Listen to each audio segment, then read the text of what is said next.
c'est une vedette à Hollywood. Alors, tous les petits croustilles outre-Atlantique à savoir sur cette île de France, je vais vous les dévoiler. Donc, restez jusqu'au bout. Alors déjà, ça commence par Wes Anderson. Quand même, vous êtes dirigé par Wes Anderson, mais aussi, vous êtes dirigé par l'unique, par l'immense, par le magistral Clint Eastwood. Et ça, c'est complètement dingue. Figurez-vous qu'elle offre une ribambelle de bière belge à Clint Eastwood. C'est quand même dingue cette histoire, racontez-nous. Bah, il adore ça. Ah bon? Et donc, je lui ai offert une petite panoplie, comme ça, de plein de sortes de bières belges. Et il était super content. Ah oui. Mais il connaissait les bières belges ou Il connaissait que la Leffe. Et donc, je lui ai fait découvrir la Chimay, la Maretsu, l'Orval, etc. Et vous les avez bu ensemble? Et on en a bu quelques-unes ensemble. Et après, il est reparti avec sa boîte sous le bras. C'est quand même dingue. Normal. Ouais, il était vraiment hyper touché. J'avais fait mouche, ouais. J'adore. Kirsten Dunst, on a tourné pendant 2 mois et demi, je crois. On était à Versailles, c'était absolument somptueux. Oh là, je fais vraiment le figurant qui se cache. Vous étiez moulé dans ce costume du comte de Vergennes, ça devait être un souvenir extraordinaire. C'était merveilleux. Pendant 2 mois et demi, on était à Versailles, on était dans un autre temps. Et Kirsten, elle m'a donné une leçon incroyable parce que je lui ai dit un jour, je lui ai dit, mais comment tu fais pour être constamment d'une humeur égale?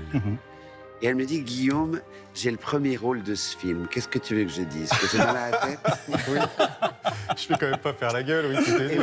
Eh ben, ouais, mais chapeau quand même. Oui, Elle bien avait sûr. quoi? Elle avait 23 ans. Belle leçon. Belle leçon. Belle leçon. Aux États-Unis, on écoutait Madonna dans les années 80. Vous la connaissez bien?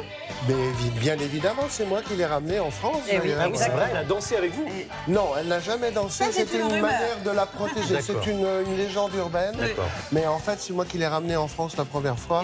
Et le propos, c'était de lui faire enregistrer un disque, chose qu'elle ne voulait pas faire à l'époque. Ah oui? Elle voulait faire du théâtre ou du cinéma, mais elle ne voulait pas chanter. Eh ben. Peut-être que Merci je lui ai à vous. apporté ça. Je lui ai peut-être mis dans le creux de l'oreille qu'elle pouvait chanter, qu'elle pouvait bien le faire. Vous êtes toujours en contact avec elle? Oui, toujours. Oui, Elle oui. va bien? Génial, Oui, la toujours. classe quand même. Oui, oui, bah, c'est une bonne copine. Vous avez son portable, donc vous avez le portable. avez le de zéro. Madonna. Zéro aussi de Madonna. Forcément. Oh là là, C'est quand même trop stylé, hein. Ça, c'est quand même la classe. Sans faire dernier? Soyons fous. C'est parti, soyons fous. Sting. Alors, pareil, vous avez une histoire, parce que il paraît qu'il vous appelle un jour. Eh, salut Garou. Alors, j'aimerais bien faire un petit truc avec toi, mais vous n'y croyez pas, vous. Ouais. Non, mais vous pensez que c'est une blague au début. Ouais, si.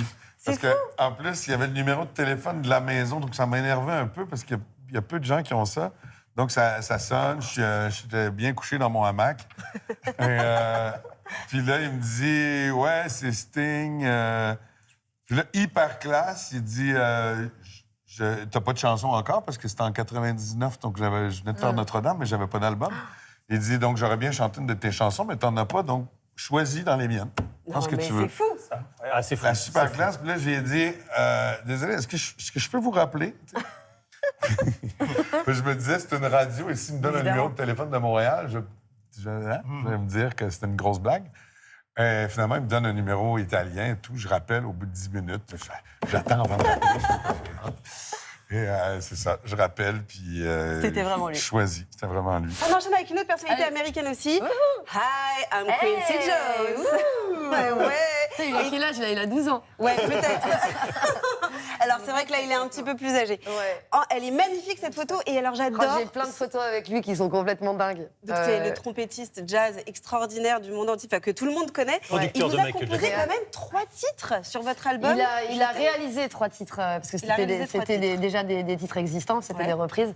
Et ouais, en fait, j'étais avec mon label et on rigolait, enfin on partageait, voilà, on faisait des réunions, on partageait des trucs. On disait, les fans, ils me demandent toujours un disque de reprise de chansons françaises. Ouais. Et on s'est tous emballés. Et je dis, moi, je veux faire du jazz alors. Et j'ai fait Quincy Jones. Il me dit, t'es gentil, Isa, mais Quincy. J'ai dit, mais Quincy ou rien. On y quoi. va. Et donc, c'est quand même Ilan Abou, qui était mon bassiste de l'époque, qui a réalisé avec aussi Thierry Fort et d'autres gens, toutes les autres chansons. C'est un album qui est sublime. Et il a réalisé avec John Clayton, qui était son bras droit de l'époque, trois arrangements de 3 titres. C'était extraordinaire d'aller en studio avec lui. Et voilà, il avait la connerie, comme moi, donc ça m'allait bien.